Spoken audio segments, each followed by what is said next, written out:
Jordan Love at his best is better than Jalen Hurts or Jared Goff. Ooh. The problem, I'm not saying you're wrong on this. The problem I have with it is I have more faith in Goff, despite the 5 interception game, and Hurts to not turn the ball over in the biggest of spots. Now, that is the good with the bad with Love. It's remarkable that this was a man that was trained by Rodgers and is more like Favre. But you also have more of a sample size with those two quarterbacks. Yeah, than you do with Jordan Love. Sure, and that's all fair. But when you look at the supporting cast around all three of those quarterbacks, I don't think there's an argument to be made that there's more evidence that Jordan Love has been able to elevate the play of those around him versus what we've seen from Goff versus what we've seen from Hurts. So that's Chris Canty of Unsportsmanlike on ESPN Radio, basically saying at his best, he believes that Jordan Love, the Packer quarterback, offers a bit more and is better than Jalen Hurts and Jared Goff, two quarterbacks that have been to Super Bowls. Keep that in mind. And two quarterbacks that have made playoff runs in their own right.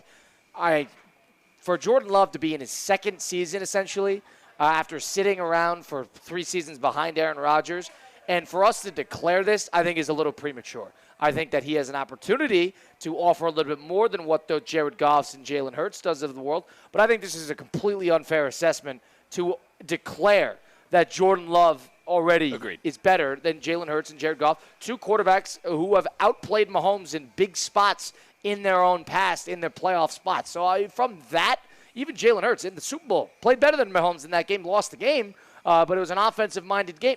Jalen Hurts played great in the Super Bowl. He has taken them to a Super Bowl. What has Jordan Love done other than winning that playoff game last year, which is a great win, and they played terrific. And, San Francisco was a good enough game. But he hasn't shown you nearly enough. He's been entirely too erratic for my liking to agree with that statement. Agreed, and I want to give him the benefit of the doubt here for a second. I know he got hurt in that Brazil game, and maybe he's not 100%. That's the crutch I keep hearing from Packer fans is that he's not at 100% fine. And the team is still 9-3. As far as I'm concerned, I think Jordan Love still has to prove that contract. Love was supposed to be under contract this season. I thought it was a little foolish for the Packers to kind of just go all in while they still had another year left. I understand the whole conversation of you want to build around your franchise guy. You want to show your guy that you believe in him. They drafted him. The Packers do things differently. As a fan of a team who's been in quarterback hell my entire life, I envy the Packers and what they do. I just thought it was a little premature to give Love that contract. And I think that in games like tonight, you're really going to see if Jordan Love is up for the task of beating an 11-1 football team, a divisional opponent too. This is the biggest game of the season for the Packers as far as I'm concerned. That's a good. I think it's a big game. Obviously, it's a big game for the Lions too. It's a big game on both sides because of the division, but it's a huge game, I think, for Jordan Love. A chance for him to make a statement. And the Lions still have to deal with the Bills towards the end of the year. They have the third hardest schedule remaining, while the Eagles, on the other hand, have the 23rd hardest schedule comparatively. So the Lions have to go through a bit of a gauntlet here, and they're shorthanded at that. So this is going to be a tricky game at that. But to your point about Jordan Love, I think that's the bed the Packers made for themselves, is that if you're going to sit somebody for 2-3 years, all of a sudden you're going to have to make a bit of a decision on the contract. That's the sacrifice you make when you bench a quarterback for a prolonged period of time to make sure he is prepared when he finally is the starting quarterback. It sounds like Jordan Love is their guy, and of course they paid him to do it, so I have no problem with that. I have a problem with declaring him a more valuable asset at the quarterback position comparatively to two guys who have seen a lot of playoff success thus far, one of them being Jared Goff with two different franchises, too. I think he doesn't get enough credit for that. I know both franchises had great surrounding rosters, but so does every Super Bowl winning team, so does every playoff contending team. They all have great surrounding rosters. Jared Goff was able to do it with the Los Angeles Rams, and he was able to do it last year to a degree with the Lions. He's probably going to do it again this year. Jalen Hurts, on the other hand, Jalen Hurts has had more big-time Jalen Hurts games, in my opinion, comparatively to what we've seen. They're both complimentary guys, but still. I think with Hurts' ability to run, and I understand a lot of Hurts' runs are from the goal line. A lot of them in years past was that quote-unquote tush push. But I would take Hurts' improvising skills on the run, I think, over Love and Goff, even though Love has shown – and I used to say this about Rodgers early on in his career. Rodgers was a magician He wasn't the fastest guy. He wasn't the most athletic guy, but he was a magician in the way he moved around the pocket. Savvy. He was a savvy player. And eluded pressure. I see a little bit of that from Jordan Love, but I'm with you. I think we all need to pump the brakes a little bit on Love, and I think it's a little unfair to him right now, right?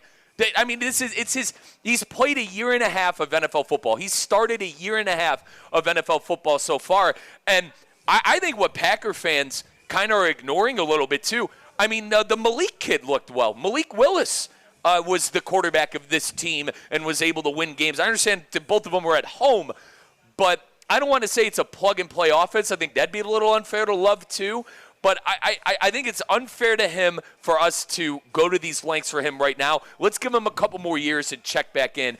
But I do think it was a little premature on that contract, and they maybe could have waited a year and got players elsewhere and gone for it a little bit this year. But, a 9-3 football team, you could hardly complain. Well, they have gone for it. They got Josh Jacobs in there. They got Xavier McKinney in there. The safety helped, and I think when you look at it, McKinney might be one of the better signings we've seen in the NFL this year. Well, same with Jacobs, too. Jacobs is the focal point of that offense. So in terms of going for it, I wouldn't say that they haven't gone for it. They are going for it. And this is their moment. This is their time.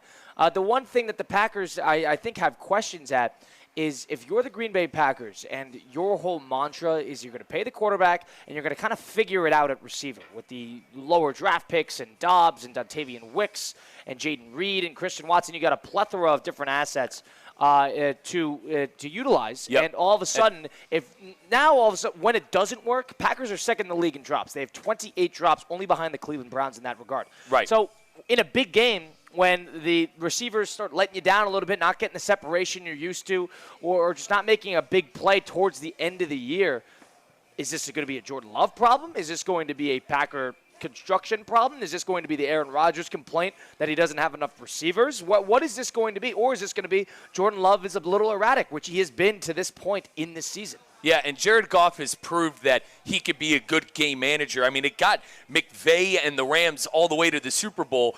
But Colin, I am hard on Goff. I don't know if Goff can win the big one. I understand he was young in his career, and I'm starting to come off this a little bit. But when I look at the quarterbacks around the league, I just look at Jared Goff and I don't see a Super Bowl caliber quarterback. But when you line up all the great pieces around him, you get 11-1 football. It's up to Goff to not make the mistakes. Goff's a Super Bowl winning. He's a Super Bowl level quarterback. It's up to Goff to not make the mistakes to kind of hinder his team when they get to the big moment. Last year, we blamed Campbell. And personally, I think it was more Campbell's fault not taking the points rather than the offense not scoring. But no one said that the Lions offense had to just go completely anemic. We could blame coaching. We could blame a lot of things on that. If I had to pick one of the three between Hurts, between Goff, between Love, I would go with Jalen Hurts right now. That would be my vote. I'd go Jalen Hurts, Jared Goff, Jordan Love, just because I need to see more from Love. Hurts and Goff have 3+ seasons of starting quarterback seasons in the NFL. Goff is a veteran at this point. So I think it's really unfair for us to do this stuff with Jordan Love right now. Let's give the young man a couple years. Let him do that. Let him ride out that contract, even though, as I've been saying, it was a little premature. Let him play out that contract. Let's see how this thing goes, because if we know one thing, Green Bay knows quarterbacks.